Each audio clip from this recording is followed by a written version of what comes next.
跟发小合伙经营海鲜档口，1年下来净赚255万。到了年底分红的时候，他理直气壮地划走250万，只是扔给我5万块。小易，咱这档口今年一共赚了250多万，这5万块是你的分红，你拿着。5万？今年档口赚了250多万，你就给我5万？我看着面前的信封和张浩那理所当然的嘴脸，脑子里却有把算盘在噼里啪啦的响。整整365天，我每天凌晨2点就得赶到码头接货验货，再把货拉回店里入池打烊。清早6点又马不停蹄地往市区各大酒楼配送。一整年下来，我就没睡过一个完整觉，硬生生把档口的流水做到了500多万，刨掉损耗、租金、人工和水电，年底的净利润正好是255万。没想到年底分红，张浩竟理直气壮地揣走了250万。小易，做人要懂感恩，这档口挂的是我的名，当初那50万本钱也是我拿的，没有我给你这个平台，你这会儿还在渔船上帮人家拉网呢。你就是出了点力气，分你5万已经不少了。你出去打听打听，哪个水产搬运工一年能挣上5万块的？再说了，我管你1日3餐没断过吧？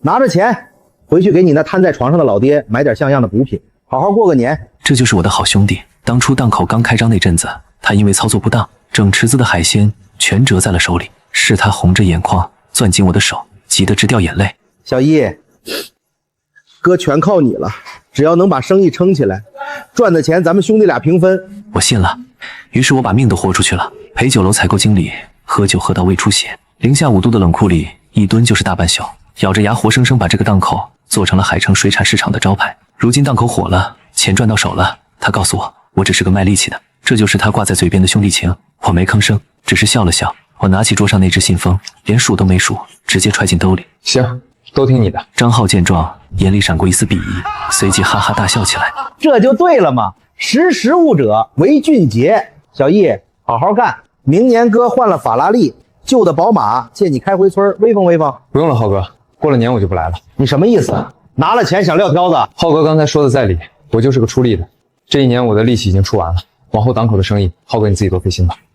张浩以为我是个傻子，以为我不敢离开他这个平台，可他不知道的是，海城市场这300多个大大小小的水产老板认的根本不是他张浩的招牌，而是我陈毅的这双眼睛。离开市场，我没回家，而是直接去了一趟海城商业银行，把攒了整整3年的死工资全部提了出来，再加上兜里这5万，一共25万。紧接着，我马不停蹄地奔往海城冷链物流园的招商中心，那里有全海城最大的废弃冷库群。别人嫌那里设备老、风水差，我却知道那里是距离高速口最近的交通枢纽。我拨通了招商处的电话。喂，王经理吗？南区那座最大的冷库我租了。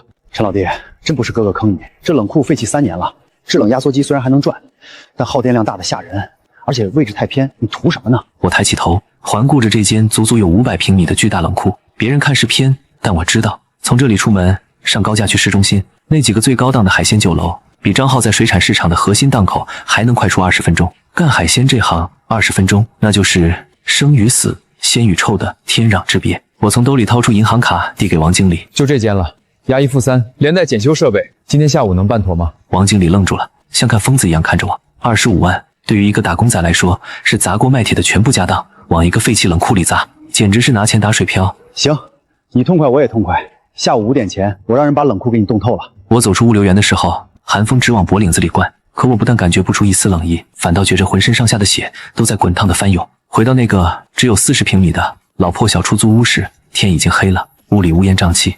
大舅正坐在沙发上吧嗒吧嗒地抽着旱烟，我妈在狭窄的厨房里煮着清水挂面。听到开门声，赶紧在围裙上擦了擦手走出来。小易回来了。我妈眼圈有点红，欲言又止。哟，这不是咱们海城大市场的销冠回来了吗？陈毅，我可是听说了，张浩今年档口赚了255万，人家大方赏了你5万块，可你还真有骨气，把活给辞了。我点了点头，了一声。你是不是脑子进水了？张家出本钱拿大头天经地义，你一个臭打工的跟着人家后面喝口汤还嫌不够？知不知道你爸还在医院躺着呢？你现在把工作辞了，你拿什么养家？小易，你大舅说话直，但理是这个理儿。张浩那孩子虽然傲了点，但好歹开的工钱不低，要不你明天买上2条好烟、几瓶老酒，过去给他服个软，认个错，再回去接着干吧。回去接着干。妈，他张浩赚的255万是我拿命熬出来的，他不仅不念好，还把我当叫花子打发。我就是饿死也不会再去找他。你懂个屁！人家有钱有人脉，有市中心最好的档口，你有什么？你除了身上这股洗不掉的鱼腥味，你有个屁！你那5万块钱呢？拿出来，交给你妈留着看病。花了。什么？5万块你半天就给花了？我租了个冷库单干。单干就凭你一没进货渠道，二没大老板捧场，你单干个鬼！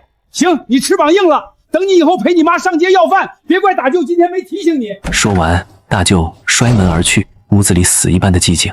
我妈坐在小马扎上，捂着脸，无声的抽泣。她不信我能行，在她眼里，张浩那样的有钱人才是做生意的料，而我天生就是卖苦力的命。我走过去，轻轻拍了拍我妈的肩膀：“妈，相信我，过不了多久，我就给咱爸换上全城最好的特护病房。”凌晨1点，我一个人来到了冷库，拿着高压水枪，一寸一寸地清洗着残留的污垢。就在这时，手机响了起来。这个时间来电话的只有一种人，码头刚靠岸的船老大。接听后，一个粗犷的怒吼炸了开来：“陈老弟，你到底还在不在张浩那个档前干了？”“峰哥，我单干了，怎么发这么大火？”“张浩那个小王八蛋，仗着你不在，不知道从哪儿找了个不懂行的生瓜蛋子来验货。老子刚从深海拖回来5000斤顶级的野生东星斑和老虎斑，活蹦乱跳的奸货。张浩那小子居然挑刺说成色不好，要压老子3成的价，当老子是要饭的。”我心里头猛地一颤，5000斤顶级野生斑鱼，这可是各大高档酒楼抢破脑袋都抢不着的稀罕物，要是能拿下，不仅能一炮打响，利润起码翻倍。峰哥，这批货我都要了。电话那头，峰哥明显愣了一下：“你全要？陈老弟，这可是5000斤野生斑鱼，不是小数目。你现在单干，哪来这么大胃口？”“峰哥，货还在船上吗？”“在，刚靠岸。张浩那王八蛋派来的人正在这跟我扯皮呢。”“你给我40分钟，我马上到。”我挂断电话，脱下沾满污垢的胶皮手套，从冷库里冲了出去。凌晨的海风像刀子一样割在脸上，但我整个人都在发烫。5000斤顶级野生斑鱼，东星斑，酒楼批发价每斤至少180，老虎斑每斤120往上。如果我能拿下这批货，哪怕只是过一到手，利润也相当可观。问题是我兜里只剩不到3000块，25万全砸在冷库租金和押金上了。我在冷库门口的电线杆下站了足足3分钟，脑子里飞速转着所有可能借到钱的人，网贷额度低得可怜，亲戚大舅那张脸浮现出来，我直接把他按了回去。最后我拨通了一个号码，响了6声。就在我准备挂断的时候，对面接了起来：“小易，你知道现在几点吗？”赵海生，海城水产圈的老前辈，开了20年的海鲜酒楼，现在半退休状态。当年我刚入行，什么都不懂，是他手把手教我怎么验货，怎么看鱼，怎么跟船老大打交道。可以说，没有他，就没有我这双眼睛。海生叔，我有急事儿。说。峰哥的船刚靠岸，5000斤野生东星斑和老虎斑顶级货，张浩压价，峰哥翻脸了，我想全吃下来。电话里沉默了几秒。你小子不是在张浩那儿干吗？今天刚闹翻，我自己单干了。单干？你拿什么单干？5000斤野生斑鱼，少说要60万，你有吗？所以我才找您，找我借。小易，你海生叔是有点家底儿，但60万不是小数目，不是借，是对赌。什么意思？您借我50万，3天之内我还您60万，如果还不上，我在您酒楼白干3年，1分钱不要。电话那头沉默了一会儿，赵海生缓缓开口：“你小子口气不小，那批货你亲眼看过没有？”“还没，但我信峰哥，他跑了20年的远洋捕捞，货从来没有出过问题。而且什么？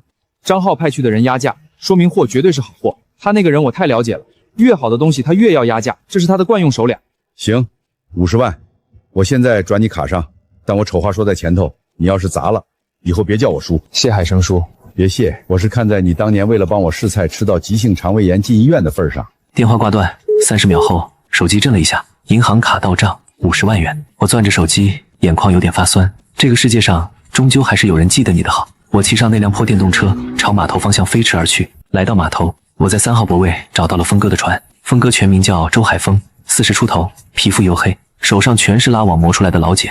此刻他正站在船舷边，脸色铁青，对面站着一个穿花衬衫的年轻人，正是张浩的表弟孙鹏。“峰哥，不是我不给你面子，这批鱼品相确实不行。你看这条鱼鳍都发白了，我哥说了，最多按7折收。你要是觉得亏，可以拉去别家试试。”周海峰气得手都在抖。“孙鹏，你眼睛长哪儿了？这是深海野生斑，鱼鳍本来就比养殖的颜色浅。老子跑了20年船，头一回被人说货不行。”“峰哥。”我走了过去。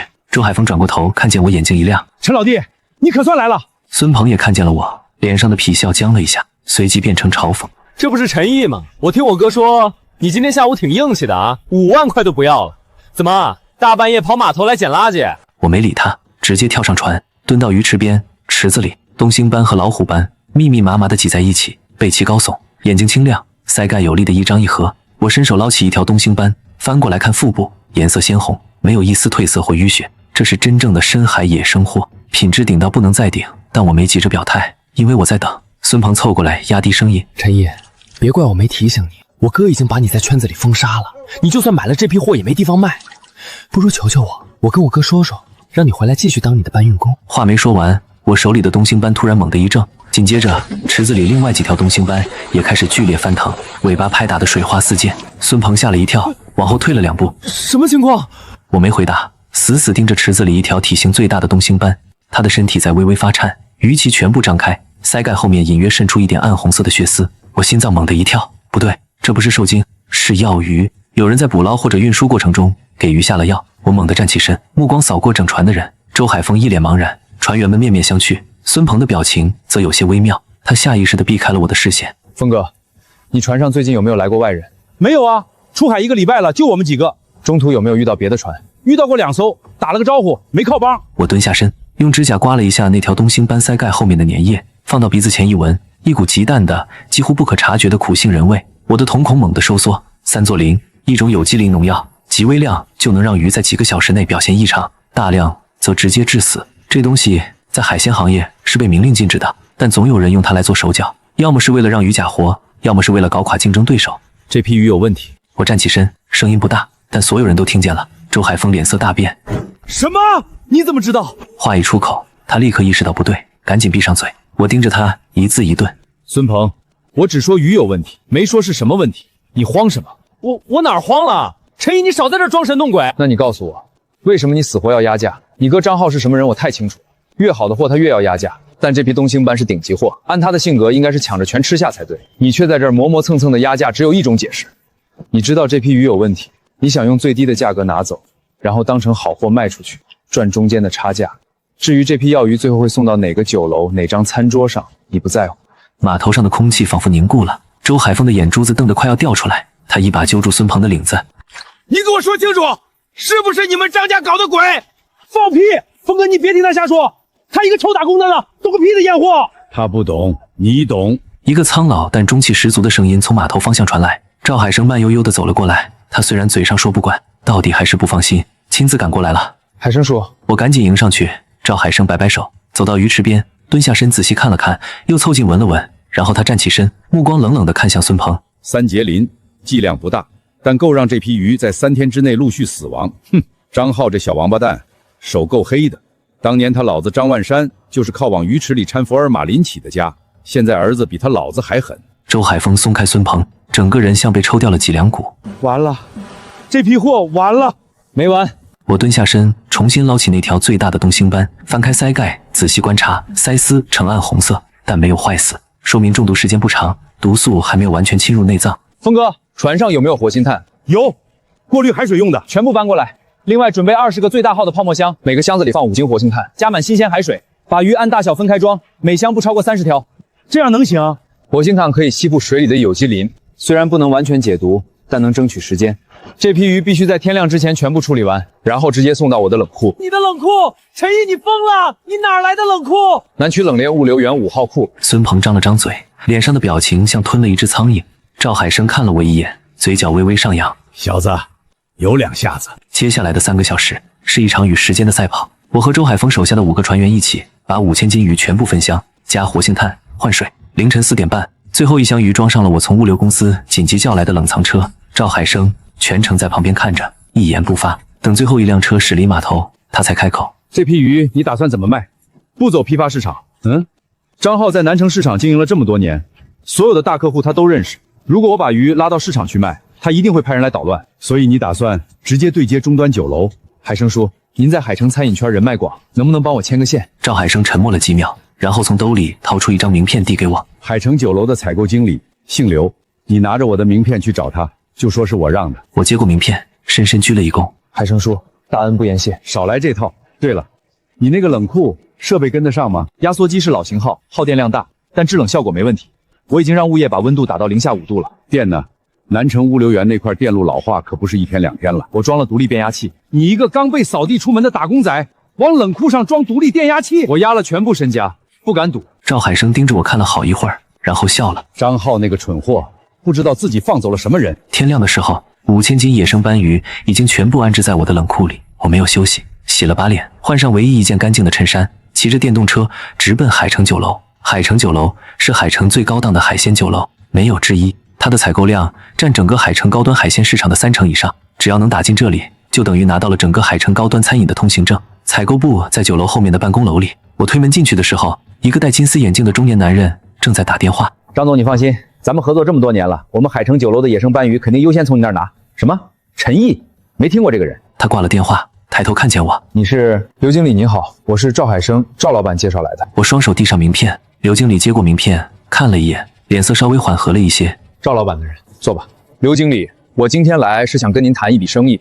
什么生意？野生东星斑和老虎斑，一共5000斤，今早刚从深海拖回来的，品质顶级。野生斑鱼确实是我们酒楼的招牌菜需求，但是张总那边已经跟我报过价了，东星斑160一斤，老虎斑100，你能给什么价？张浩，又是他，他压价分割的时候说成色不好，转头就给酒楼报了个低于市场价的价，想两头通吃。刘经理，我能请您一步亲自去看看我的货吗？现在？对，货就在我的冷库，开车过去15分钟。刘经理犹豫了一下，最终还是点了头。半小时后，刘经理站在我的冷库里，看着池子里活蹦乱跳的东星斑，眼睛都直了。他蹲下身，伸手捞起一条，翻过来看腹部，又掰开腮盖看了看。这品相，这比张总给我的样品还要好一个档次。刘经理好眼力，这批鱼是峰哥亲自从深海区拖回来的，整船就这5000斤，没有一条次品。价格呢？东星斑200，老虎斑140，比张总高了整整40块。但我的货能保证3天之后依然鲜活，张总的货您敢保证吗？你跟张浩什么关系？以前在他档口干，昨天刚分家。分家？1年给他赚了255万，他分我5万。刘经理的表情变了一下，他在采购这行干了10几年，什么人情冷暖没见过，但这种事情听在耳朵里还是会让人不舒服。这样吧，我先拿200斤回去试菜，如果客人反馈好，剩下的4800斤我全要了，价格就按你说的来，成交。对了，你送货上门吗？送，冷藏车直接送到酒楼后厨，保证路上不超20分钟。20分钟，从这儿到海城酒楼走高架最快也要25分钟。我走的是近路。刘经理看了我一眼，忽然笑了。难怪赵老板推荐你。行，以后海城酒楼的高端海鲜优先从你这儿拿。送走刘经理，我一个人站在冷库里，看着池子里游动的东星斑，心里那块悬了一夜的石头终于落了地。200斤试菜，东星斑200块一斤，200斤就是4万块，这只是开始。我掏出手机给周海峰打了个电话。峰哥，货我已经谈好下家了，这批鱼我按180和120给你结算，总共78万，一分不少。电话那头沉默了几秒，然后传来周海峰微微发颤的声音：陈老弟，这批鱼要是没有你，我就被张浩那王八蛋坑死了。你按什么价结，我都认。峰哥，咱们以后合作的机会多着呢，下次出海有好货，第一个通知我。一定。挂了电话，我在心里默默算了一笔账：78万的采购成本，如果全部按200和140卖出去，总收入是90万，毛利12万，还掉赵海生的60万，净赚30万。从昨晚到现在不到12个小时，我靠在冷库冰冷的墙壁上，忽然觉得鼻子有点酸。1年了，整整1年，我每天凌晨2点起床，像条狗一样拼命，最后只换来5万块和一句你不过出了点力气。现在我用1个晚上赚了30万。就在这时，手机又响了，是刘经理。陈老板，试菜反馈非常好，我们总厨说这批东星斑是他这3年见过的最好的货，剩下的4800斤我全要了。另外，我们酒楼下周要办一个高端海鲜品鉴会，需要一批顶级帝王蟹，你有没有渠道？帝王蟹，我的心脏猛地跳了一下。刘经理，您要多少？30只，单只重量必须在8斤以上，必须是活蟹，时间是1周之内。我试试。挂了电话，我打开通讯录，翻到一个很久没联系过的名字，老鬼，原名不知道，圈里人都叫他老鬼。他是整个海城最懂螃蟹的人，没有之一。但他的脾气也古怪。3年前，因为跟市场管理方闹翻，自己跑到舟山去养螃蟹了。我拨通了他的电话，响了10几声，没人接，再打，又响了7、8声，终于接通了。谁？鬼哥，我陈毅。小一，你小子怎么想起给我打电话了？鬼哥，我需要一批帝王蟹，30只8斤以上的活蟹，时间是1周。帝王蟹，你知道现在帝王蟹什么行情吗？熊国那边减产，国内现货少得可怜，别说30只，10只你都凑不齐，所以我才找您。小易，不是我不帮你，帝王蟹这个东西跟普通海蟹不一样，它是深海冷水蟹，捕捞上来之后要经过冷休眠才能长途运输。冷休眠的门道太深了，稍微操作不好，蟹就会在半路上死掉。国内有这个技术的人不超过5个，您不就是其中之一吗？你小子嘴还是这么甜。鬼哥，我是认真的。海城酒楼要办品鉴会，这批蟹如果能拿下来，不光是我赚钱的问题，是能把我陈毅的名号在海城餐饮圈打响。您当年不也是靠一批帝王蟹在舟山站稳脚跟的吗？电话那头沉默了一会儿，老鬼深深叹了口气。行，我给你指条路。连云港有一个叫黑三的人，他手里有一批熊国过来的帝王蟹，大概40只左右。但是什么？那批蟹的状态不太对，黑三自己不懂行，运输过程中冷休眠没做好，现在蟹都处于半死不活的状态，它已经挂了3天没人要了。我的心跳加速了。冷休眠没做好，意味着螃蟹进入了深度休眠状态，外表看起来像死了一样，但实际上只是睡着了。鬼哥，您能陪我去一趟连云港吗？你小子想捡漏，富贵险中求。老鬼又沉默了一会儿，最后叹了口气。行吧，我这条老命就陪你疯一回。明天早上连云港见。第二天一早，我开着租来的面包车从海城出发，4个小时后到达连云港。老鬼已经在高速口等我了。3年不见，他老了不少，头发白了一半，但那双眼睛还是跟鹰一样锐利。黑三的仓库在西港区，咱们直接过去。到了西港区时，就看见黑三在门口等着我们。黑三是个膀大腰圆的东北汉子，脖子上挂着一条拇指粗的金链子。他领着我们走进仓库，仓库最里面堆着几十个白色的泡沫箱。老鬼走过去，打开第一个箱子，里面的帝王蟹蜷缩成一团，腿全部收在腹部，下面一动不动。黑三在旁边叹气：“你看，全死了，我的80万打了水漂。”老鬼没说话，他伸出2根手指，捏住那只帝王蟹的最后一对步足，轻轻掰开步足的关节处，隐约有一丝极淡的青色。老鬼的瞳孔微微收缩了一下，他放下这只，又打开第2个箱子、第3个箱子，一直看到第10个箱子，他才直起腰，拍了拍手：“黑三儿，这批蟹你打算怎么处理？还能怎么处理？当死蟹卖呗，谁要谁拉走，给钱就卖。什么价？10万，全部拉走。”老鬼看了我一眼，我的心跳得像擂鼓。40只帝王蟹，如果全是死的，10万块确实不贵，但也没什么赚头。可如果他们只是冷休眠状态下的假死呢？一只8斤以上的活帝王蟹，9楼批发价至少3000块，40只就是12万。而如果能救活30只卖给海城酒楼，剩下的10只散卖，总收入至少15万往上。黑三哥，8万。你小子是哪根葱？我是鬼哥的徒弟。黑三看向老鬼，老鬼点了点头。8万5。8万。行，8万就8万，但丑话说在前头，货一出门概不退货。成交。我和老鬼把40个泡沫箱全部搬上面包车，关上车门的那一刻，老鬼忽然笑了：“小西，你刚才砍价那下有点我当年的意思。鬼哥，这批蟹有几成的活率？30只，我刚才掰布值的时候看过了，关节处有青色的，都是冷休眠状态下的假死，完全发黑的那10只才是真死。也就是说，我们能救活30只？理论上是，但冷休眠复苏需要非常精确的温度控制和盐度调节，稍微偏差一点，假死就变真死了。您能操作吗？小子，你鬼哥我当年在舟山一晚上救活过200只帝王蟹，这点活小意思。”回到海城的冷库时，已经是傍晚6点。老鬼连口水都没喝，直接开始操作。他先是把40只帝王蟹全部从泡沫箱里取出来，逐一检查，果然如他所料，30只处于假死状态，10只已经彻底死亡。这10只死的也别扔，帝王蟹死了虽然不值钱，但蟹黄可以取出来做成蟹黄酱，蟹肉可以拆出来做蟹肉棒，加起来也能卖个几千块。老鬼一边说，一边开始调配复苏液。帝王蟹是深海冷水蟹，生存水温是2到5度。冷休眠的原理是把水温快速降到0下1度，让螃蟹进入类似冬眠的状态。复苏的关键是让水温以每小时的0.5度的速度回升，同时往水里加钾离子和镁离子，帮助蟹体恢复电解质平衡。我听得入了神，这才是真正的技术。张浩那种靠压价、靠关系、靠坑蒙拐骗的生意方式，在这种硬核技术面前，屁都不是。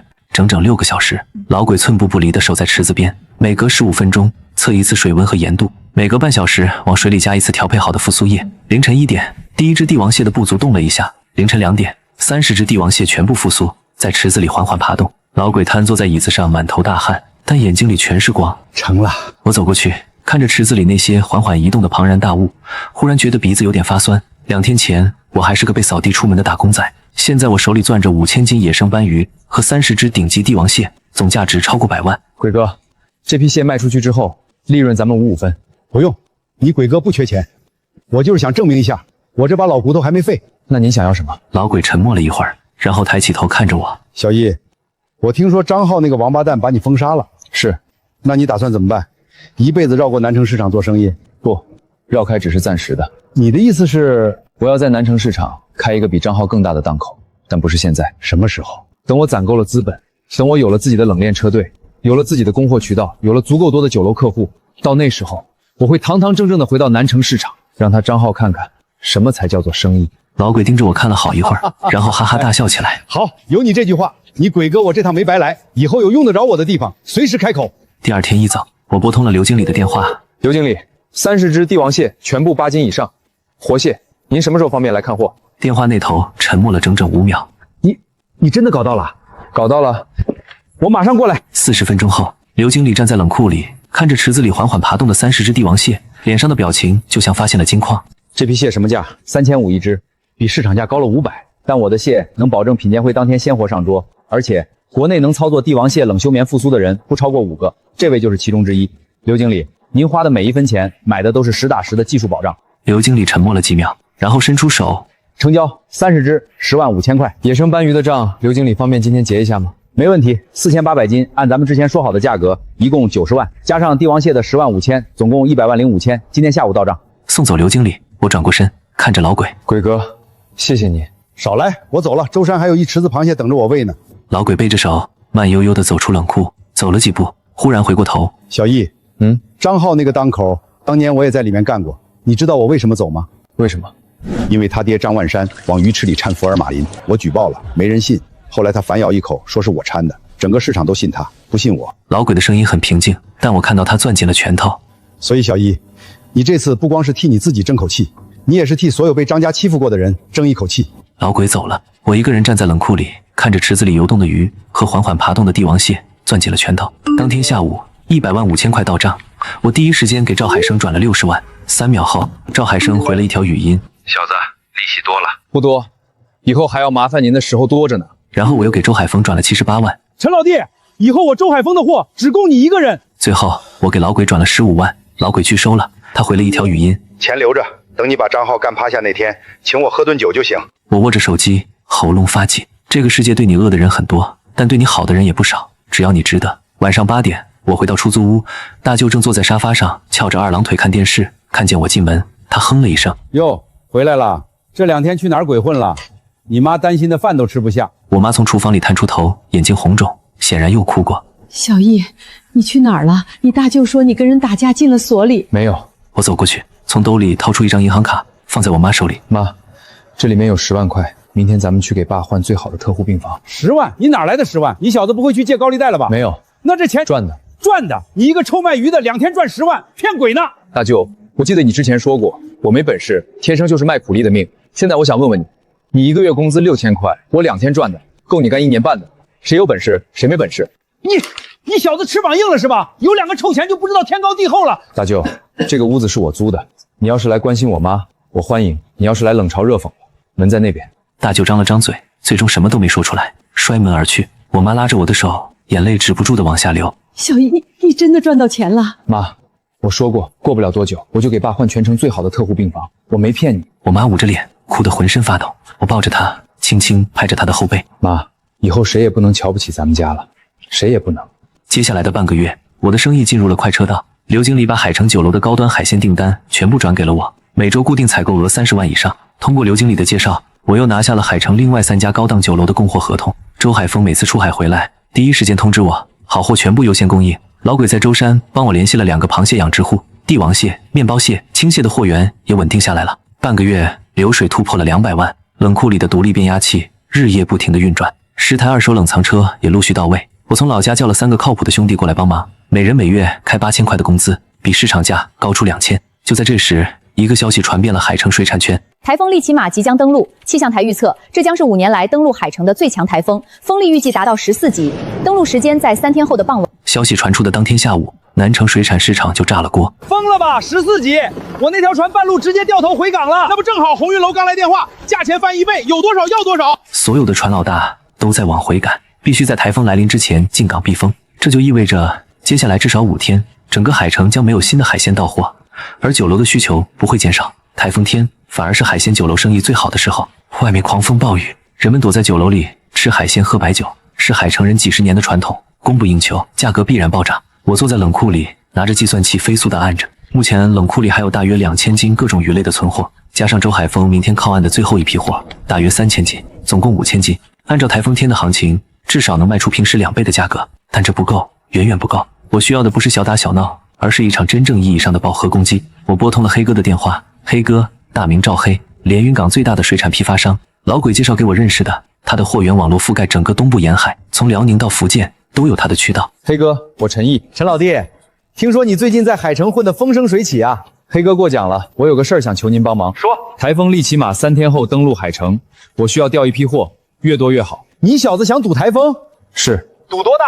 3万斤起步。3万斤？你知道3万斤海鲜在台风夜值多少钱吗？光是采购成本就得150万往上，你有这么多资金？我有。这段时间积累的利润，加上刘经理那边可以争取的预付款150万，我拿得出来。黑哥沉默了很久。行，我帮你，但我丑话说在前头，3万斤货从连云港运到海城，正常情况下要6个小时。台风天路况不可控，如果路上出了什么岔子，货砸在手里，你不能怪我。黑哥，我只需要您帮我把货备好，运输的事儿我自己来。哈哈，你小子行，有魄力，我这就安排。鲳鱼、带鱼、黄鱼、墨鱼，还有一些虾蟹，凑够3万斤给你，价格按平时的8折。谢谢黑哥。别谢。老鬼跟我说过你的事儿，张家在海城横行霸道30年，也该有人治治他们了。挂了电话，我立刻拨通了刘经理的号码。刘经理，台风天马上到了，我需要一笔预付款。多少？50万。50万，陈老板，这数目不小。刘经理，台风登陆后，全海城的海鲜供应至少断5天，到时候市面上的价格会涨到什么程度，您比我清楚。这50万预付款，我保证3天之内用价值80万的海鲜来抵，相当于给您打了6折。陈老板，你这一手玩得够大的，富贵险中求。行，但我有一个条件。您说，台风天期间，海城酒楼的海鲜供应你必须是独家，不能给别家供货。成交。50万到账的那一刻，我攥紧了拳头，这是赌上全部身家的一仗。赢了，彻底翻身；输了，万劫不复。但我没有退路。张浩和他爹张万山已经放出话来，要在海城水产市场封杀我到底。如果我不能趁这次台风天一举奠定胜局，等风头过去，他们一定会用30年的根基慢慢磨死我。第二天下午，周海峰的船靠岸了，3000斤货，品相极好，我当场结清货款，全部拉回冷库。与此同时，黑哥那边也打来电话，陈老弟，3万斤货已经备齐，分装在2辆重型冷囊车里，随时可以发车。对了，陈老弟，我再提醒你一次，台风明天傍晚登陆，你必须在明天中午之前把货运到海城，晚了高速封路你就全完了。我知道。挂了电话，我把手下的3个兄弟全部叫到冷库。阿龙，你负责冷库这边的调度，货到了之后按照酒楼订单分拣，速度要快。阿强，你负责跟酒楼对接，台风天他们肯定催得急，你稳住。大军，你跟我去连云港接货。3个人齐声答应。这时，冷库的门被人从外面推开了，大舅走了进来。自从上次被我用10万块打了脸，他已经半个月没露面了。大舅，大舅的表情有些不自然，他搓了搓手，走到我面前。小易，我听说你要去连云港拉货，是。台风天路上不安全，我陪你去吧。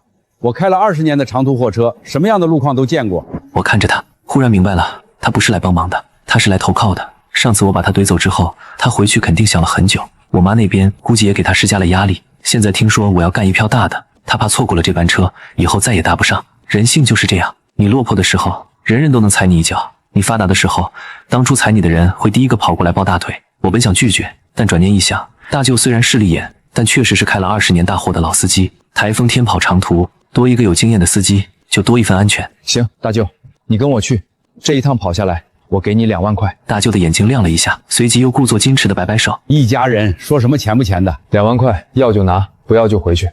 要。当天晚上8点，我和大军、大舅3个人开着2辆重型冷藏车从海城出发，直奔连云港。出发前，我给老鬼打了个电话。鬼哥，我去连云港接货了。张浩那边有动静吗？暂时没有。小心点，张万山那个老狐狸在南城市场盘踞了30年，什么阴招都使得出来。我知道。挂了电话，我握紧方向盘，驶入夜色。3个小时后，我们到达连云港，黑哥已经在高速口等着了。货比我想象的还要好，鲳鱼银光闪闪，带鱼眼睛清亮，黄鱼腮盖鲜红，墨鱼还在水箱里吐着墨汁。黑哥确实给面子，把最好的货都留给了我。黑哥，多少钱？148万。我没有犹豫，当场转账。装货用了2个小时，凌晨3点，2辆重型冷藏车满载着3万斤海鲜，从连云港出发，驶向海城。天空开始飘起雨丝，雨刮器在挡风玻璃上左右摆动，发出有节奏的摩擦声。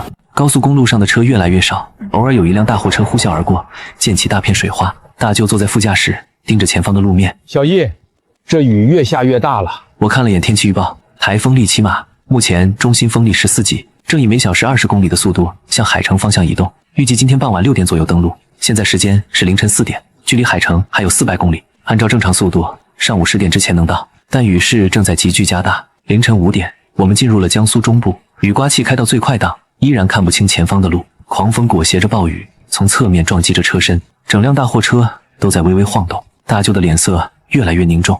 小易，前面是苏通大桥，这种风力，大桥随时可能封，不能等，必须抢在封桥之前过去。我咬紧牙关，把车速稳定在60迈，这是狂风暴雨中能保持的最大安全速度。大舅沉默了一会儿，忽然说：小易，大舅之前对不住你，那时候你在张浩那儿干，1年才拿5万块，我还说你没本事，是我眼瞎。大舅，过去的事儿不提了。不，你让我说完。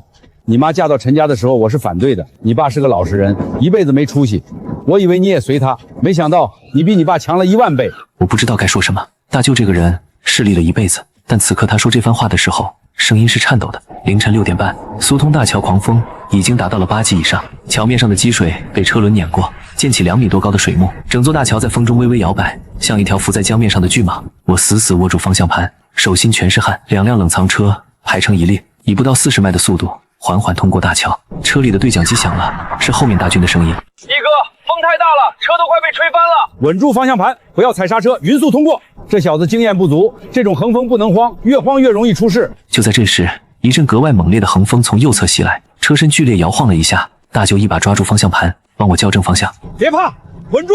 3分钟后，我们通过了苏通大桥。大舅长长的呼出一口气，额头上全是汗。老子开了20年车，头一回过桥过得心惊肉跳。上午9点，雨势稍微小了一些，但天空阴沉的像傍晚。我们距离海城还有100公里。手机响了，是阿龙。一哥，出事了！怎么了？张浩的人来冷库了。他们要干什么？来了5、6个人，说要检查冷库的消防设施。我说老板不在，他们就要撬门。拦住他们，我马上报警。已经报了，但他们说要等。话音未落，电话里传来一声巨响，是铁门被撬开的声音，然后是阿龙的怒吼：“你们干什么？这是私人地方！”一声闷响，阿龙的声音断了。电话里传来一个陌生的声音，带着笑意：“陈毅是吧？张老板让我给你带句话，海城的水产姓张，你一个臭打工的也配开冷库？”电话挂断，我的血一下子涌上了头顶。张浩，你欺人太甚！大军加速，不管了，全速前进！一哥，这天气全速太危险了，加速！2辆冷藏车在暴雨中咆哮着冲向海城。大舅在旁边拨通了电话：“喂，老三，你带上你手下那帮兄弟，现在就去南城冷链物流园5号库，有人在那儿闹事儿。对，把人给我拦住，出了事我负责。”挂了电话，大舅看着我：“你三表叔以前在工地上带过施工队，手下有几十号工人，我让他先带人过去顶着。”谢谢大舅。谢个屁！张家欺负我外甥，那就是打我王庆国的脸。上午10点15分，我们终于抵达海城南城冷链物流园。雨已经变成了倾盆之势，整个物流园的地面积水没过脚踝。我跳下车，冲进冷库。冷库的门被人从外面撬开了，门锁耷拉在一边，里面一片狼藉，几箱鱼被掀翻在地，池子里的水溅得到处都是。阿龙靠在墙角，嘴角有血，但人还清醒。他旁边站着10几个穿着工装的中年汉子，领头的是一个光头大汉，正是我三表叔王德彪。而在冷库中央站着5、6个穿黑 T 恤的壮汉，领头的是个寸头，正是张浩的贴身跟班龙哥。哟，正主来了，陈毅，张老板让我来检查一下你的冷库合不合规，怎么不欢迎？我冷库的门是你撬的？是啊，怎么要报警？报啊！警官来了，我就说是正常检查，你能拿我怎么样？大舅从后面走上来，冷冷地看着龙哥。你叫龙哥是吧？张万山手下的一条狗也敢在这儿撒野？你是谁？我是他大舅。你今天动我外甥一根手指头试试，我让你走不出这个物流园。三表叔身后的10几个工人齐刷刷往前逼了一步，龙哥的眼神闪烁了一下，他带的人只有5、6个，而这边有10几个。行，陈毅，你有种！张老板让我告诉你，台风天南城市场的货一根鱼刺都别想流到你手里，你这些破烂留着自个儿吃吧。说完，他带着人扬长而去。我扶起阿龙，没事吧？没事，七哥，就是挨了2拳，冷库里的货没事，他们还没来得及动手。我环顾四周，冷库里的5000斤存货安然无恙，但这只是暂时的。张浩已经盯上我了，这次是派人来捣乱，下次会是什么？三表叔，谢谢你。一家人不说两家话，小易，你这生意做得不小啊！这冷库这设备比张浩那个破档口强多了，还差得远。我走出冷库，看着外面瓢泼般的暴雨，3万斤货还在车上，必须马上卸货入库。台风傍晚就要登陆，留给我的时间不多了。大军、阿强、大舅、三表叔，卸货！10几个工人加上我们几个，用了整整2个小时，把3万斤海鲜全部卸进冷库。至此，我的冷库里囤积了3万5千斤海鲜。下午2点，海城气象台发布台风红色预警，利奇马的中心风力已经增强到15级，预计傍晚5点正面登陆海城，全市停工停课，所有高速入口关闭，南城水产市场的大小档口全部关门，老板们躲在家里等着台风过去。但他们不知道的是，海城最大的海鲜囤货不在南城市场，而是在城南冷链物流园的5号废弃冷库里。下午3点，刘经理的电话打了进来：陈老板，货到了吗？到了，3万5千斤，全是顶级货。好，我这边客人已经开始上座了，今天晚上海城酒楼全部包间订满。你什么时候能送货？随时可以，现在送，越快越好。接下来的6个小时是我人生中最疯狂的6个小时。3辆冷藏车在狂风暴雨中来回穿梭，把一箱又一箱的海鲜送到海城各大酒楼的后厨。每送一车，我的账户里就多出几万块。海城酒楼、东海渔港、潮汕海鲜城、老码头餐厅，这4家高档酒楼全部由我独家供货，价格呢比平时高出2倍，但没有人抱怨，因为全城只有我有货。晚上8点，台风正式登陆，狂风尖啸着掠过海城，街道上的积水已经没过膝盖，行道树被连根拔起，广告牌在风中像纸片一样飞舞。我的最后一车货送完，回到冷库的时候，浑身湿透，分不清是雨水还是汗水。我瘫坐在椅子上，打开手机银行，账户余额823万4600元。3天前我全部身家不到100万，现在823万。大舅走过来，递给我一瓶水。小姨，你发了？我接过水瓶，仰头喝了一大口。大舅，这才刚开始。